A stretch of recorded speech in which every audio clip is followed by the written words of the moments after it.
निराशा में ही आशा है। ऐसा सुनने में तो बहुत ही अच्छा लगता है कि अरे वाह, हम बात कर रहे हैं आशा और निराशा की। तो जब लोग निराश हो जाते हैं तो उन्हें एक आशा की किरण भी कहीं ना कहीं से दिखाई देती है।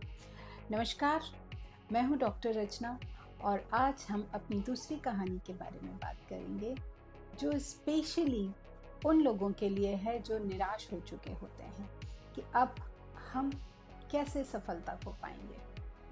अगर लाइफ में हम सफल ही नहीं हुए तो हमारे जीने का फ़ायदा क्या है, और निराश होकर के वो अपने एफर्ट्स करना छोड़ देते हैं।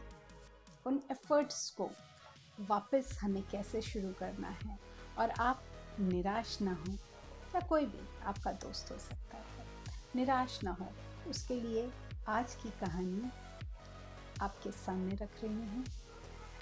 एक बहुत ही गरीब लड़का नीरज, जो एक गांव में रहा करता था और खेती किसानी करके अपना जीवन यापन कर रहा था।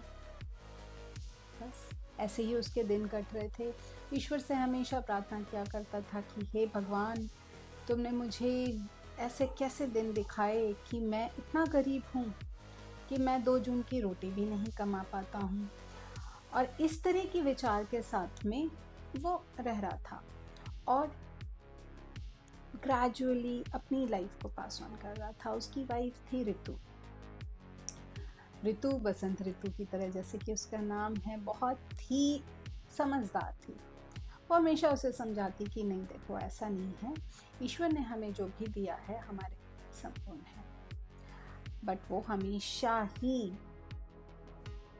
अपना रोता रहता था।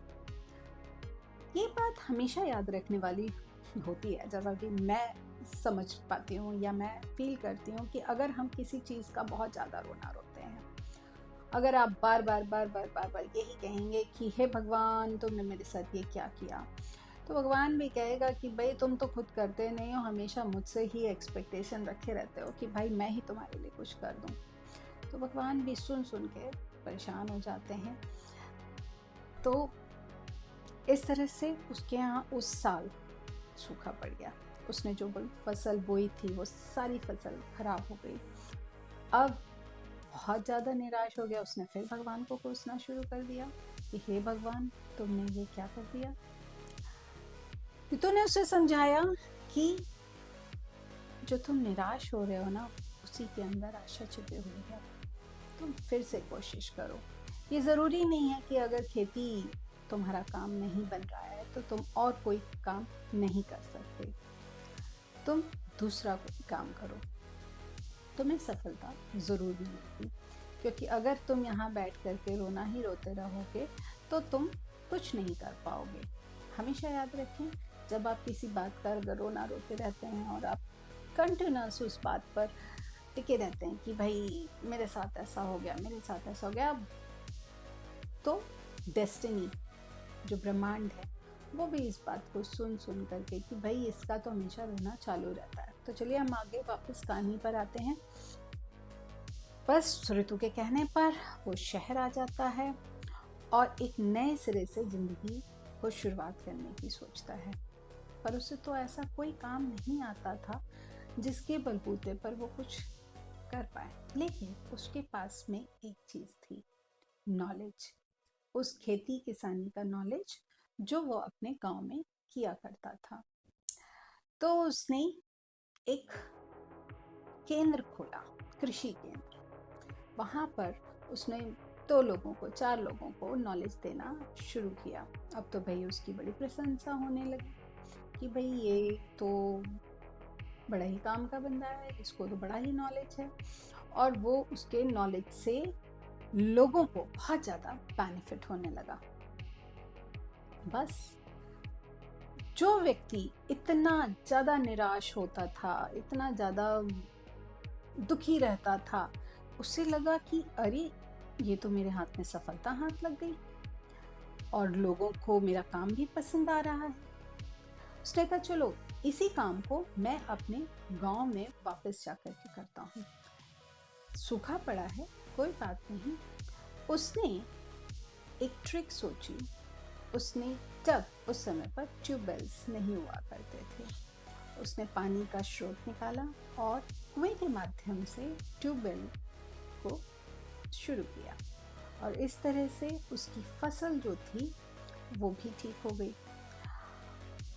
उससे बड़ा ही घमंड हो गया कि भाई मैं तो बहुत ही सुपीरियर हो गया, मैं लोगों को सलाह भी देता हूँ, मेरी अपनी फसल भी ठीक हो गई और मैं तो बहुत ही ग्रेट हूँ।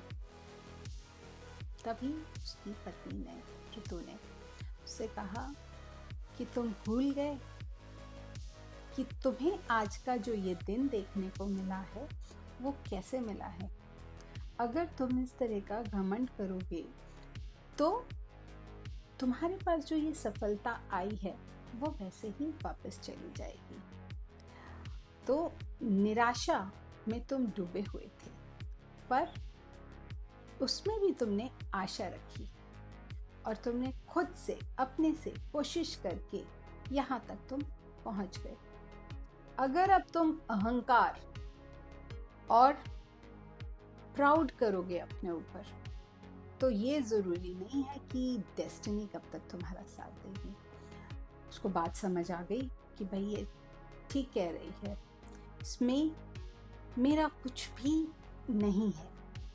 जो कुछ है एफर्ट्स थे, सब लोगों के एफर्ट्स, उन लोगों के जिन्होंने उसे सुना, उन लोगों की जिन्होंने उसका उस समय पर साथ दिया जब उसे साथ की सबसे ज़्यादा ज़रूरत थी।